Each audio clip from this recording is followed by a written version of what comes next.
She was 18 and homeless. No family, no plan, just a worn whittling knife and $3 silver to her name. And with that $3, she bought a worthless, abandoned silver mine in the Garnet Range of Montana. But what nobody knew was that sealed deep inside the foundation of its ruined cabin was something that would change her life and the quiet mountain town forever. For more stories of found hope in forgotten places, subscribe to our channel. Elspeth Thorne was born in the autumn of 1888, in a valley of the Bitterroot that was more shadow than sun. Her parents, Jonathan and Mary Thorne, were people of rigid expectations and silent disappointments. Jonathan was a farmer who saw land as a ledger of profit and loss, and Mary was a woman who had long ago packed her dreams into a small trunk in the attic and turned the key. They had wanted a son to work the farm, and in Elspeth, they saw only a future expense, another dowry to be paid. She grew up in the quiet spaces of their farmhouse, learning early that her presence was a thing to be tolerated rather than celebrated.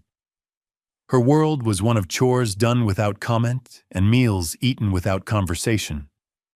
But on the far edge of the property, in a small cabin he had built himself with lodgepole pine and river stone, lived her grandfather, Angus Thorne. Angus was a widower, a carpenter by trade and a naturalist by soul, and he was the only person who ever saw the girl for who she was. He was a man of few words, but his hands were a language she understood perfectly. From the time she was 6, he would let her sit on a stool in his workshop, the air thick with the scent of sawdust and linseed oil. He never spoke down to her. He taught her the names of the tools not as if she were a child, but as if she were an apprentice. This was a ripsaw, for cutting with the grain. This, a crosscut.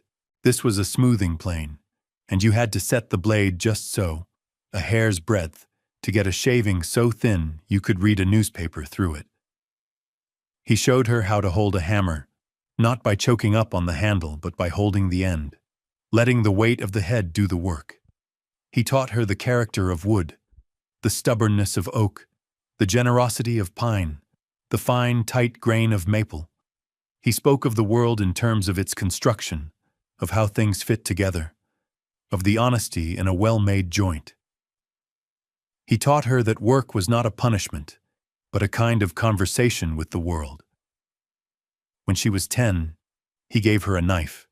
It was small, a whittling knife with a blade of good Sheffield steel and a handle he had fashioned from a piece of staghorn, polished smooth by years of his own touch. He placed it in her palm and closed her fingers around it. "A tool is an extension of your will," he'd said, one of the longest sentences she had ever heard him speak. "It can create or it can destroy. The choice is in the hand that holds it. Keep it sharp and keep it true." That knife became her constant companion. In the quiet hours, she would sit on the porch of his cabin and learn to carve, turning scraps of pine into small, intricate birds, each feather carefully delineated. Angus would watch her, a rare, soft smile touching the corners of his mouth, and he would nod, a gesture of approval that felt more valuable than any currency. He was the one who taught her to read the land, to know which berries were safe, how to find north by the moss on the trees, how to listen to the silence and understand its meaning. When Elspeth was 16, Angus passed away quietly in his sleep. Her parents had him buried in the small churchyard, and they sold his tools for a pittance to a traveling merchant. They boarded up his cabin. For Elspeth, it was as if the only light in her world had been extinguished. The farm became a prison of silence, the disapproval of her parents, a palpable weight in the air.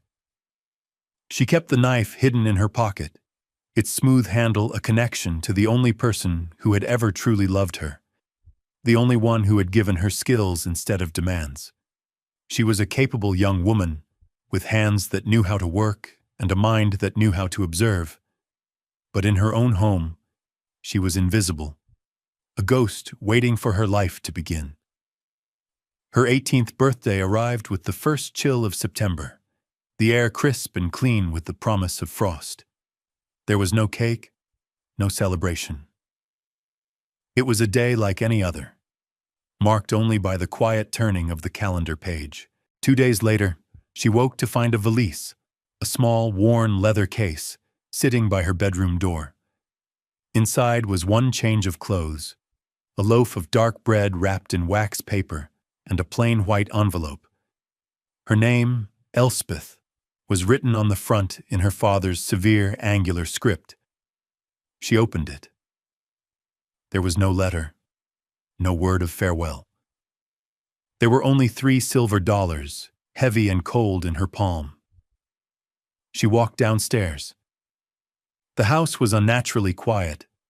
Her parents were standing by the front door, dressed in traveling clothes. A wagon was already loaded in the yard, piled high with trunks and furniture. Her father did not look at her. He stared out the window, his jaw set. "The farm is sold," he said to the glass. "We are moving back east to Philadelphia. Your mother has family there." Mary Thorne, her mother, finally turned, but her eyes were distant, focused on a point somewhere over Elspeth's shoulder. "A new life?" she murmured, as if reciting a line from a play. "A respectable life." There was no anger in their voices, no passion. It was an administrative act, a closing of a ledger. Elspeth was a final entry to be cleared. She did not cry. She did not plead or argue.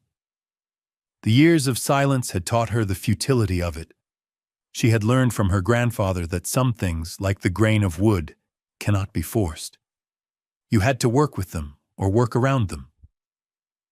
She looked at the 2 people who had given her life but had never given her a home, and she felt a strange, hollow peace. The long waiting was over. She simply nodded, a small, sharp movement of her head. She turned and walked back up the stairs to her room. She did not take the valise they had packed for her. Instead, she took her own small canvas satchel, the one she used for gathering herbs for her grandfather. Into it, she placed her spare dress, a small whetstone for her knife, and a tinderbox. She put the loaf of bread inside and slipped the 3 silver dollars into the deep pocket of her skirt, where they settled against the familiar shape of the staghorn-handled knife. She walked back down the stairs and out the front door, not looking back. She did not watch them leave. She walked down the long dirt track that led away from the farm, her head held high, her shoulders straight. The sun was rising, casting long shadows across the valley. The air was cold, but it felt clean, cleansing. She was 18 years old, with $3 and a knife, and the whole world of mountains and sky was laid out before her. She was not leaving a home. She was finally escaping a house. The cruelty was not in a shout or a blow, but in the quiet, calm finality of it, the transactional nature of their departure. They had calculated her worth, and it was 3 silver dollars. She reached the end of the lane and turned north, towards the high country, towards the jagged peaks that had always seemed to her like a promise of something more. She did not know where she was going, but for the first time in her life, she felt she was walking in the right direction. The road north was a ribbon of dust that unspooled through valleys of golden aspen and climbed into passes thick with the scent of pine and cold stone. Elspeth walked with a steady, unhurried pace, a rhythm she had learned from long walks with her grandfather. She measured her days by the sun and her progress by the changing landscape. The gentle farmlands of the Bitterroot gave way to the rougher, more demanding terrain of the mountains. She moved through the world with a quiet watchfulness, her senses alive to the details her parents had never noticed. She saw the way the wind combed the tall grasses on the hillsides, the intricate lace of frost on a fallen leaf, the purposeful flight of a hawk circling on an updraft. The physical world was her catechism, its lessons plain and true. She ate the bread sparingly, supplementing it with late-season berries she knew were safe and the small, sweet roots of wild carrots she dug with the tip of her knife. She drank from clear, fast-running creeks, the water so cold it made her teeth ache. At night, she sought shelter in the lee of rock outcroppings or in the dry, fragrant haylofts of abandoned barns. She was alone, but she was not lonely. The silence of the wilderness was a comforting presence, a vast and patient companion, so different from the hostile silence of her parents' house. She felt the weight of their judgment lifting from her with every mile she put between herself and that valley. After 10 days of walking, she crested a high pass and looked down into a new valley. A small town was nestled beside a creek, a scattering of weathered wooden buildings huddled together, as if for warmth against the immense backdrop of the mountains.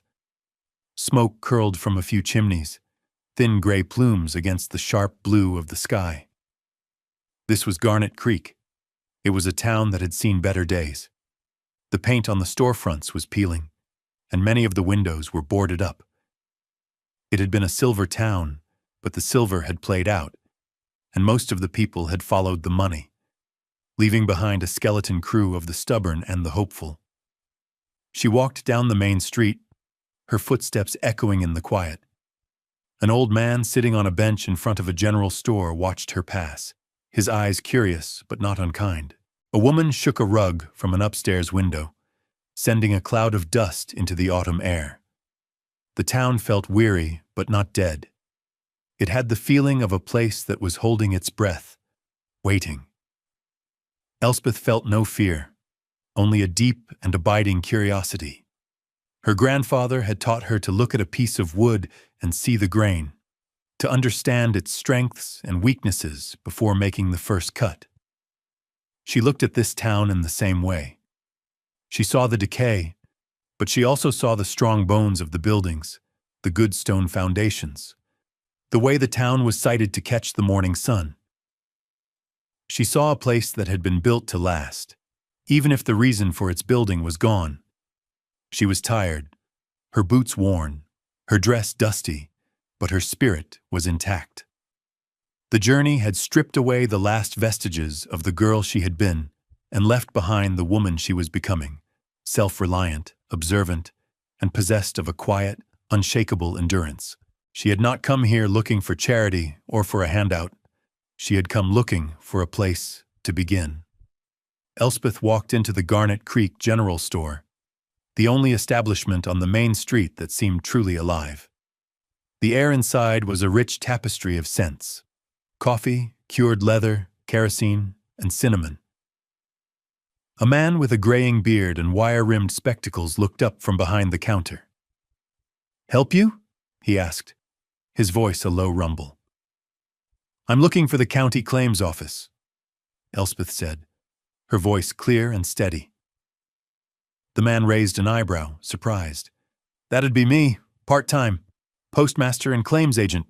Abernathy's the name."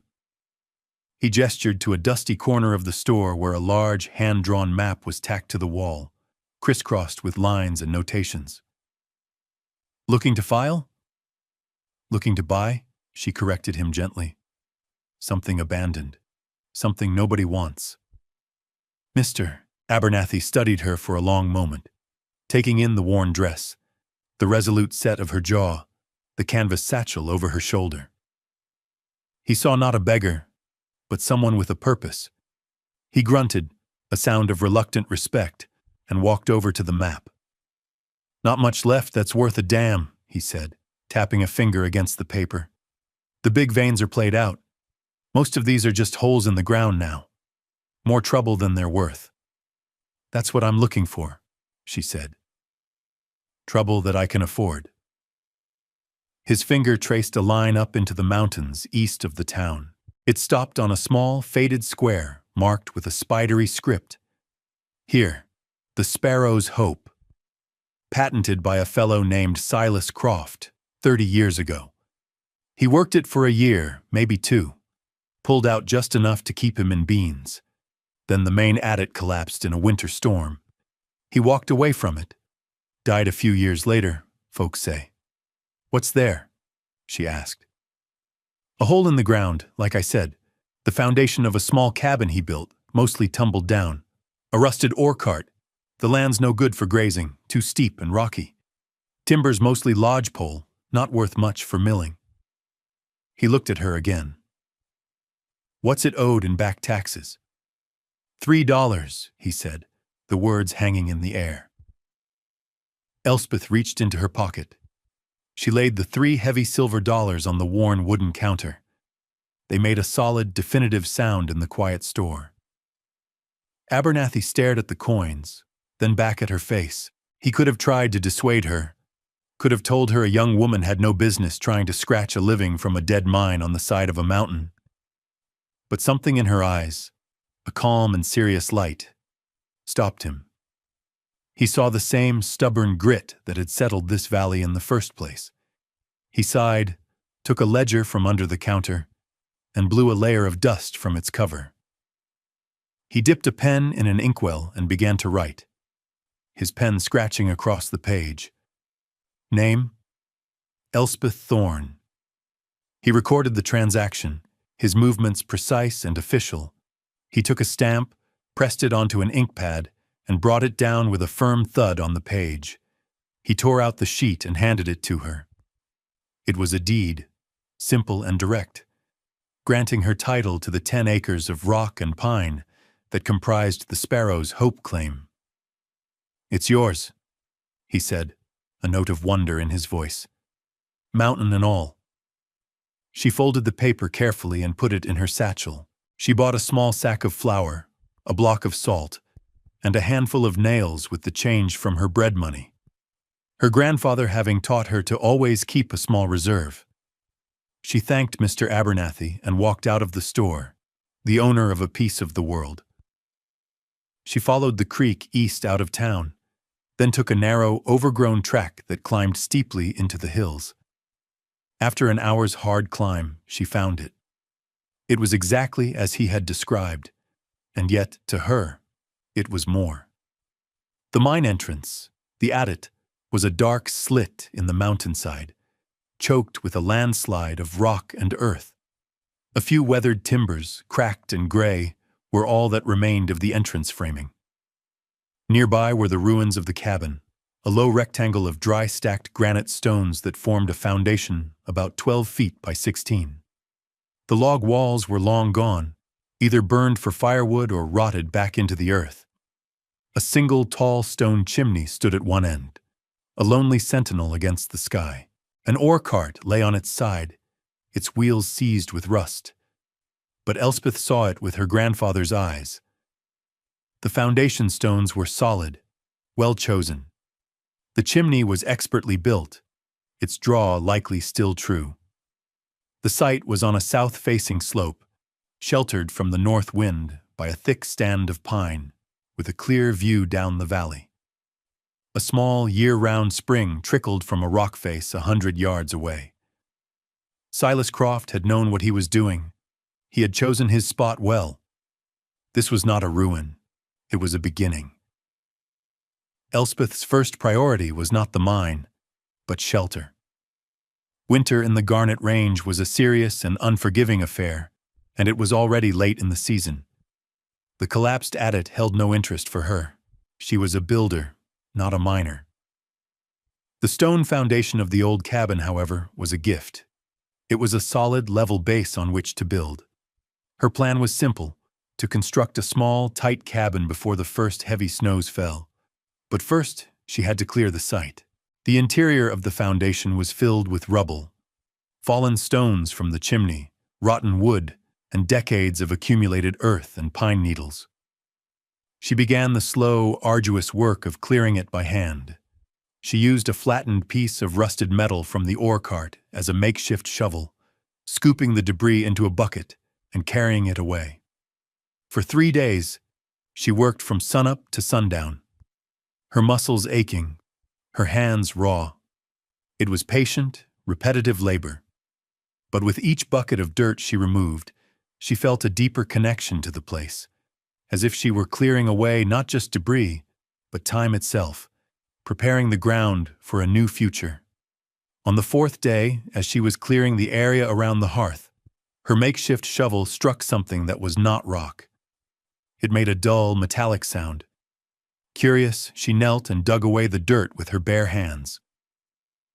She uncovered the edge of a large, flat flagstone that formed the base of the hearth. It was a different type of stone from the others, a piece of dark, smooth slate, while the rest were rough granite. She remembered her grandfather telling her to always look for the thing that is different, the break in the pattern. She examined the edges. The mortar was different, too, a lighter color, and it seemed less weathered. It had been set in place more recently than the rest of the foundation. A thrill, not of fear, but of pure, focused curiosity, ran through her. She spent the rest of the afternoon searching the area for a tool. She found what she was looking for near the collapsed mine. A long iron pry bar, once used for breaking rock, heavy and rusted, but still strong. She carried it back to the foundation. Working the tip of the pry bar into the thin seam around the slate, she put her full weight into it. The old mortar groaned and cracked. Slowly, painstakingly, she worked her way around the stone. Finally, with a great sucking sound of released pressure, the slate shifted. She levered it up and pushed it aside. Beneath it was not earth, but a small, dark cavity, a void in the foundation. It was lined with sheets of tin, carefully folded and sealed with pitch to keep out the moisture. A small, man-made chamber, hidden from the world. Her heart beat a steady, heavy rhythm in her chest. Reaching into the darkness, her fingers brushed against rough canvas. She pulled it out. It was a canvas sack, surprisingly heavy, and it clinked with the unmistakable sound of coins. Beside it was a small, leather-bound book, its cover stiff with age, and underneath that, a single object, cool and smooth to the touch. She lifted it into the light. It was a piece of rose quartz, worn and polished into the shape of a simple heart, its pinkish hue glowing in the late afternoon sun. She sat back on her heels, the three objects laid out before her on the grass. She opened the canvas sack first. It was filled with coins, stacked in neat rolls. Most were Morgan silver dollars, but there were also a number of $20 gold eagles, their surfaces bright and clean as the day they were minted. It was a fortune, more money than she had ever imagined. Then she picked up the book. It was a journal. She opened it to the last entry, written in a clear, steady hand. The ink was faded, but perfectly legible. October 12th, 1858. The north wall has come down. The main timbers shattered like matchsticks. I am trapped. The air is good for now, but I know the way out is blocked by 1,000 tons of rock.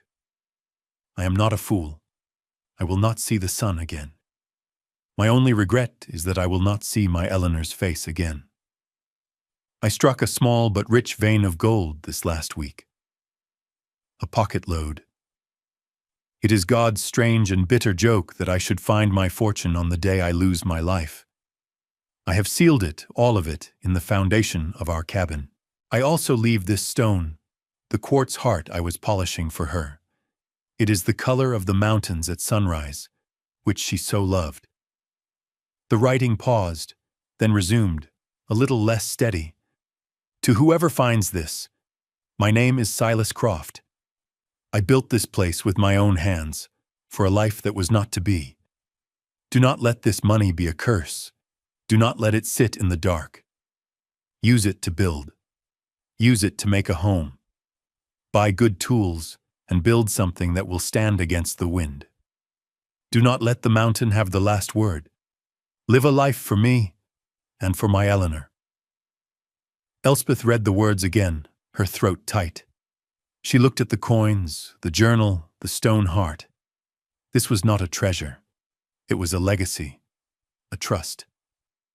A hope passed from a stranger in the dark to a stranger in the light. She closed the journal and held the quartz heart in her palm. It was still warm from the last rays of the sun. She looked around at the ruined foundation, at the silent, waiting mountains. She was not just building a shelter anymore. She was answering a promise. With the first light of morning, Elspeth walked back down to Garnet Creek. She did not carry herself like a woman who had stumbled into a fortune, but with the quiet purpose of one who had been given a solemn task. She walked into Abernathy's general store, the small bell over the door announcing her arrival. Mr. Abernathy looked up, a question in his eyes. She did not speak of the money. She spoke of work. "I need supplies," she said, and laid a single $20 gold eagle on the counter. The coin shone like a small sun in the dim light of the store. Abernathy's eyes widened, but he asked no questions. He recognized the look on her face. It was the look of a homesteader, not a prospector. For the next hour, Elspeth moved through the store, selecting what she needed with the discerning eye her grandfather had taught her. She bought a good felling axe with a hickory handle, a buck saw with a sharp new blade, a set of wood chisels, a brace and bit, a draw knife, and a broadaxe for hewing logs. She bought kegs of nails, both cut and wire, sacks of flour, beans, and salted pork, coffee, sugar, and a cast-iron stove with a long stovepipe. She bought window glass and lamp oil, wool blankets, and a heavy tin kettle. It was a list born of knowledge, not of whim. As Mr. Abernathy tallied the cost, an old man who had been sitting by the stove got to his feet and came over. He was tall and stooped, with hands like gnarled oak roots. "That's a lot of gear for one person," he said, his voice a gravelly rasp. "You planning on building?" "I am," Elspeth replied. "You'll need help raising the ridgepole," the man stated. "My name is Jedediah Stone. Used to be the smithy here, before the silver ran out. I've got a forge that still works." Elspeth looked at his hands, at the ingrained soot and the powerful set of his forearms. "I found an old pry bar," she said. "The tip is blunted." "Bring it to me," Jedediah said. "I'll give it a new temper." That afternoon, as Abernathy's boy delivered her supplies by mule back to the claim, Elspeth began her work in earnest. She selected her trees with care. Straight, tall lodgepole pines, felling them with the clean, swinging rhythm of her new axe. She notched them and dragged them to the site, stripping the bark with the draw knife, the pale, fragrant wood gleaming in the sun. She spent a week felling and preparing the logs. During that time, Jedediah Stone appeared at her claim, true to his word.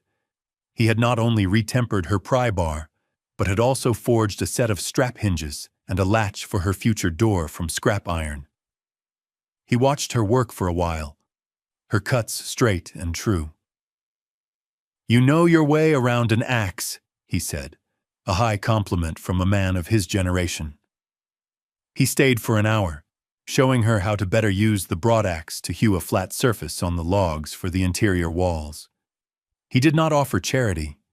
He offered knowledge, a gift of craft from one worker to another.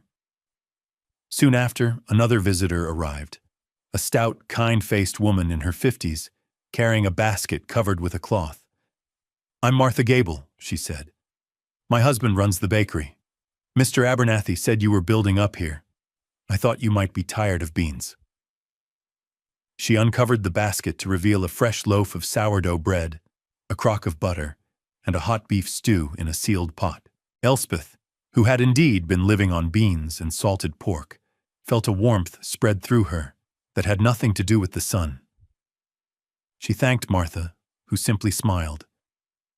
"A body needs fuel to do good work," she said, and left as quietly as she had come. The walls began to rise, log by careful log.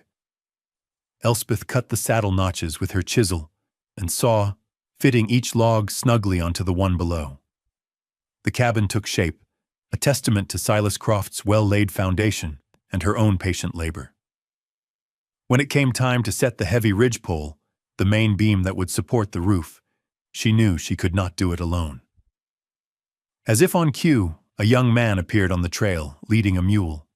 He was perhaps a few years older than her, with clear eyes and a quiet demeanor. "Name's Liam," he said. "Mr. Abernathy sent me. Said you might need a hand with the heavy lifting." Together, he and Jedediah, who had returned for the occasion, helped her rig a simple pulley and hoist the massive log into place. The three of them worked in a comfortable, efficient silence, each knowing their part. The community was not forming through words or declarations, but through the shared, practical language of work. A reforged tool, a hot meal, a strong back. These were the things that built a home and a town.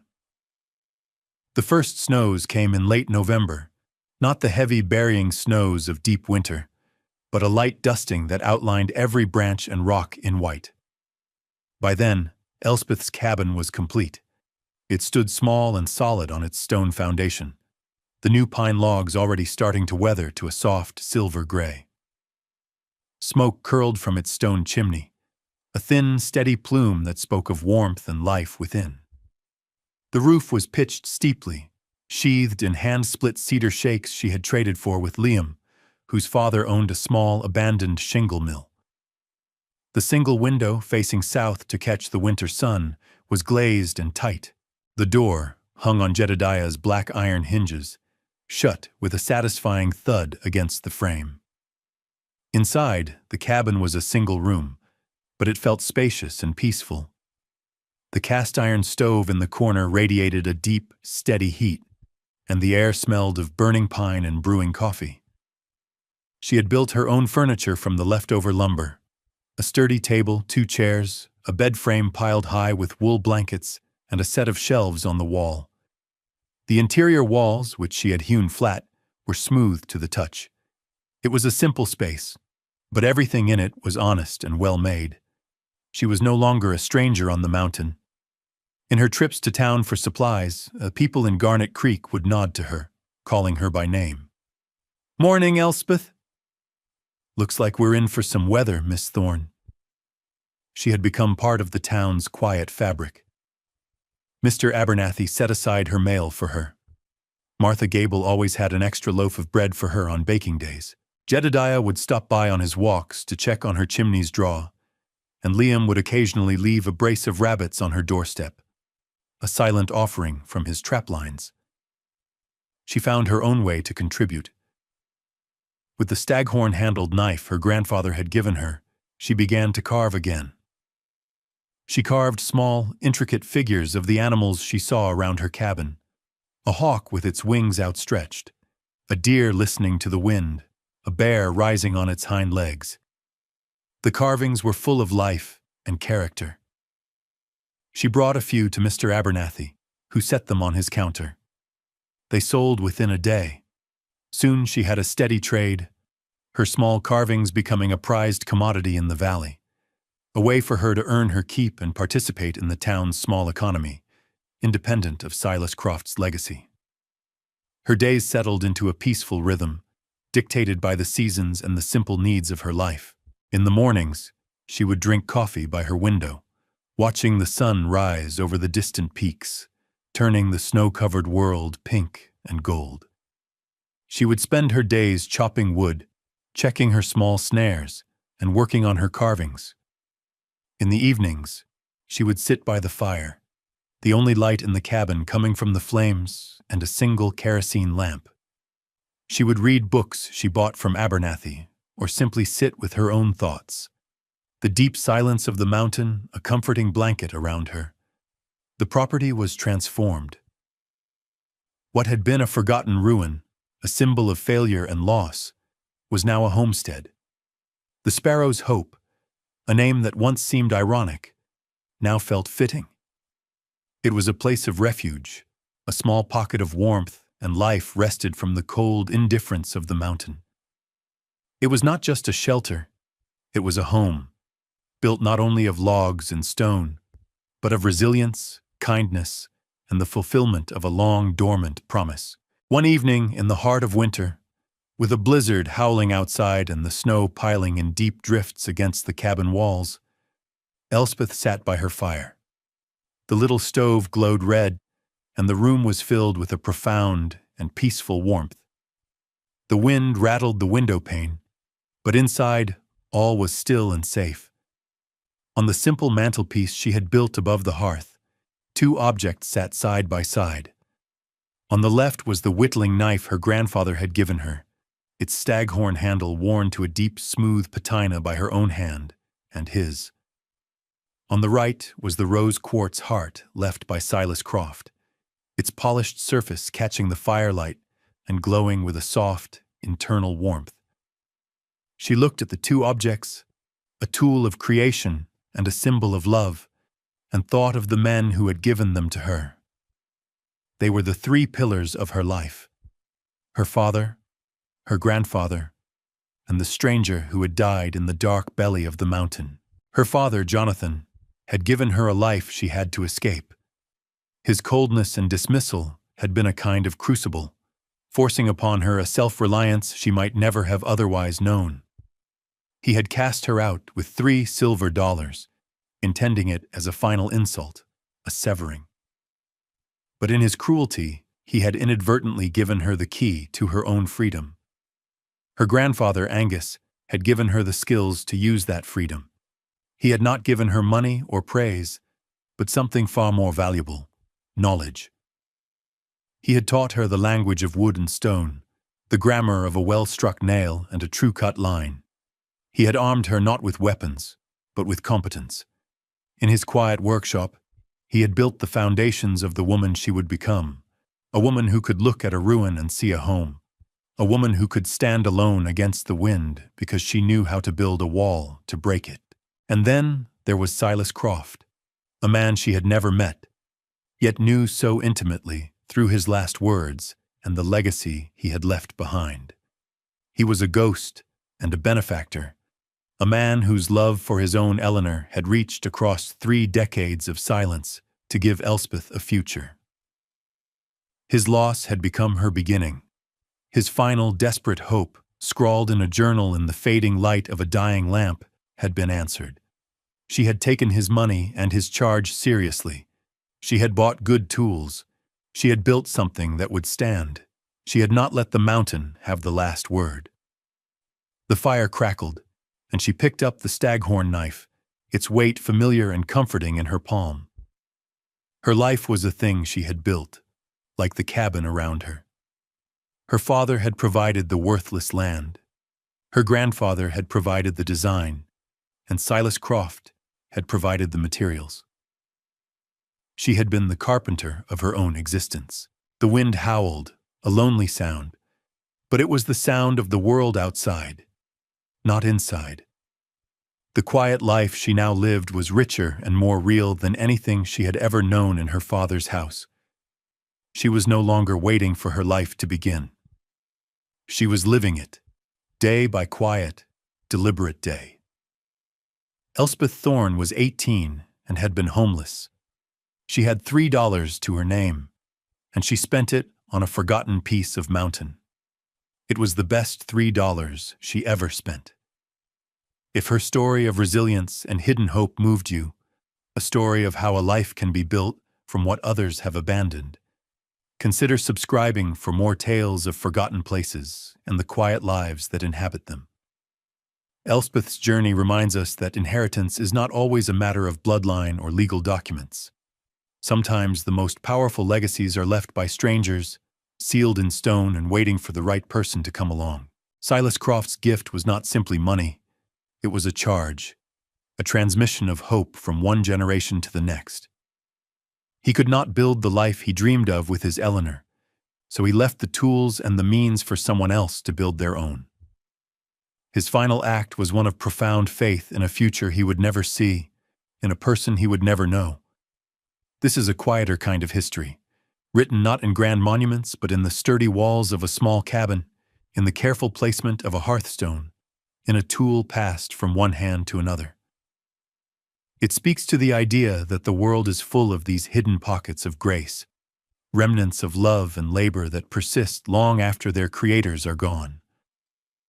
Elspeth's own strength was her ability to see the value where no one else did. Others saw a collapsed mine and a worthless plot of land. She saw a solid foundation and a place to make a stand. Her grandfather had trained her eyes to see the potential in raw materials. and she applied that lesson not just to wood, but to her own life. She did not curse her father for what he took away, but instead used the meager thing he gave her to find something lasting. Her story is a testament to the power of quiet competence, of patient work, and of the community that forms not through grand pronouncements, but through small, practical acts of kindness. A reforged tool, a loaf of warm bread, a helping hand with a heavy beam.